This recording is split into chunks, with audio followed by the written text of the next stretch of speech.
तो पाहतोय मला, तोच आपला निसर्ग, माफ करा तुमचा निसर्ग. मी तर केव्हाचाच अनाथ आहे. आजकाल आईसाठी पाऊस पाणी पाठवतो माझा बाप, पण तोही माझ्याच डोळ्यातून. विटामिन डी खाऊ खाऊ विटकरी रक्तसुद्धा काळभोर झालंय आतून. बरं आहे ना, आईसारखाच सुंदर दिसतोय. काळ्या आईला पडलेल्या भेगा मी तरी एकदाच सहन करेलही, पण आई तर आईच असते ना. माझ्या पायातल्या भेगाही पावत नाही तिला. खरं तर तिलाही माझी तितकीच आस असते जितकी मला तिच्यातून निघणाऱ्या पिकाची असते.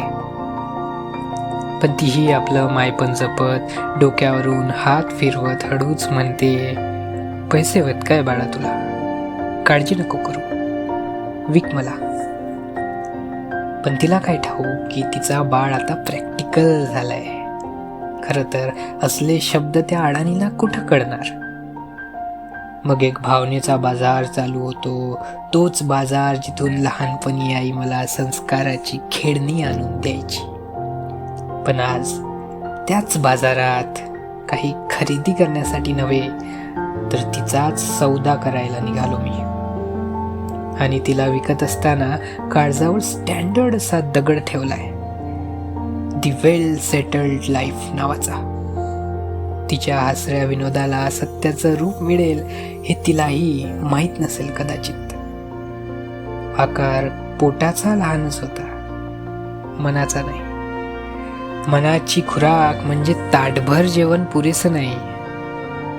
मग काही गोऱ्यांनी व्हाईट कॉलर जॉब टाकला पदरात.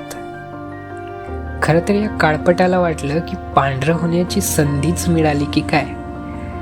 आता तर मातीचा रंग, गंध आणि स्पर्श देखील किळसवाना झालाय.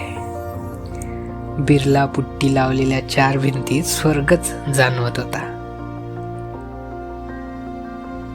काही दिवस उलटले, काळजावरचा पांढरा दगड रंग हरवू लागला.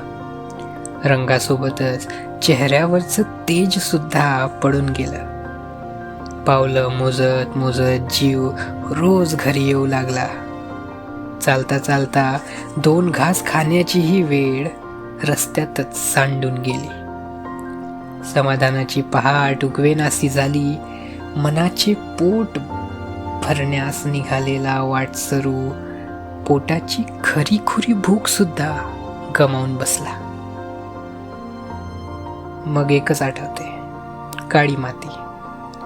पण आता 2 घास चारायला ती सोबत नसते. अमाप गर्दीत हरून गेलो, दिवस सुखाचे सरून गेलो. ठोके सुरळीत, श्वासही चालू, पण आतून मी निर्जीव झालो.